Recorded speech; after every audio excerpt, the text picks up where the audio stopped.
क्या आप भी फेसबुक का इस्तेमाल करते हैं? क्या आपने कभी इसके बारे में जानने की कोशिश की कि ये कैसे बना और मार्क ज़करबर्ग ने क्या सोचा, जिससे आज दुनिया में सबसे बड़े अमीरों में से एक हो गए? क्या आप जानते हैं कि फेसबुक की वर्ल्ड रैंकिंग सेकंड है? इस मुकाम तक पहुंचना अब बहुत मुश्किल हो गया है। मार्क ज़करबर्ग का जन्म 14 मई 1984 में न्यूयॉर्क में हुआ था। मार्क की माँ साइकेट्रिस्ट थी और पिता डेंटिस्ट थे। मार्क को प्रोग्रामिंग में इंटरेस्ट बचपन से ही था।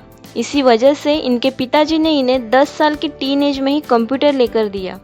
उनके पिता ने उन्हें प्रोग्रामिंग की बेसिक जानकारी भी सिखाई थी, जिसकी मदद से इन्होंने 12 साल की उम्र में एक मैसेंजर का निर्माण किया था, जिसका प्रयोग इनके पिता ने अपने अस्पताल में किया।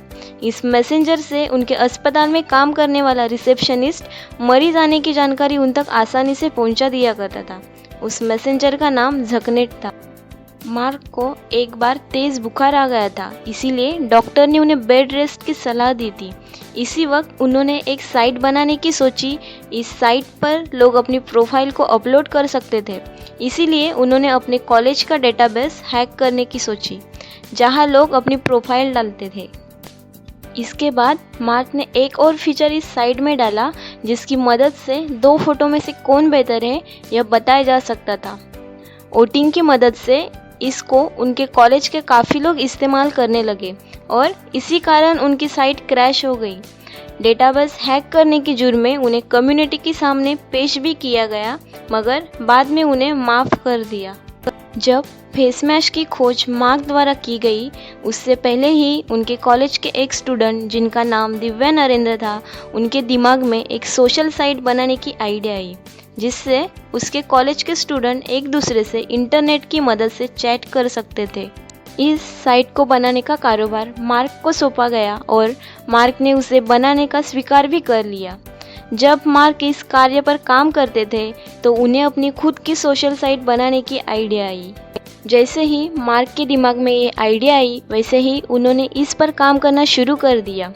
14 फेब 2004 में उन्होंने thefacebook.com नामक डोमेन रजिस्टर किया, जिसे आज फेसबुक के नाम से जाना जाता है।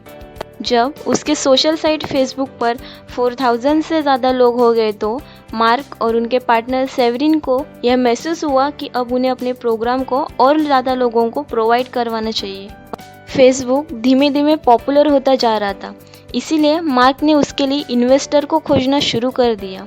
फेसबुक को सबसे पहली इन्वेस्टमेंट पेपाल के फाउंडर पीटर थिल से हुई, जिन्होंने उनके लिए $5 लाख इन्वेस्ट किया। फेसबुक अब पॉपुलर हो रहा था, इसी कारण इस पर 1 साल से कम समय में ही 1 मिलियन से भी ज़्यादा यूज़र रजिस्टर हो गए थे। फेसबुक बहुत फेमस हो गई थी, इसीलिए कुछ बड़ी कंपनी ने इसे खरीदने की सोची। यहाँ तक याहू ने इसके लिए $900 लाख की बोली लगाई, मगर फिर भी मार्क ने इसे ठुकरा दिया। अप्रैल 2012 में मार्क ने इंस्टाग्राम को $1 बिलियन में खरीद लिया, जो कि एक फ़ोटो शेयरिंग ऐप था। पहले एंड्रॉयड यूज़र्स के लिए नहीं बना था, लेकिन अब एंड्रॉयड यूज़र्स भी इसे इस्तेमाल कर सकते। अक्टूबर 2014 में मार्क ने व्हाट्सएप को भी अपने नाम कर लिया, जो कि एक इंस्टेंट मैसेजिंग ऐप था। मार्क ने 2012 में अपनी गर्लफ्रेंड प्रिस्किला चैन से शादी कर ली, वो चीन से थी। कुछ ही दिनों बाद मार्क एक बच्ची के बाप बन गए।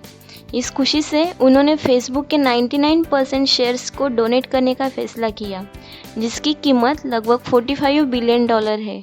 अगर आपको यह स्टोरी अच्छी लगे तो इसे लाइक करें और इसे सब्सक्राइब करना मत भूलिए, क्योंकि हम ऐसे ही स्टोरीज लाते रहते हैं।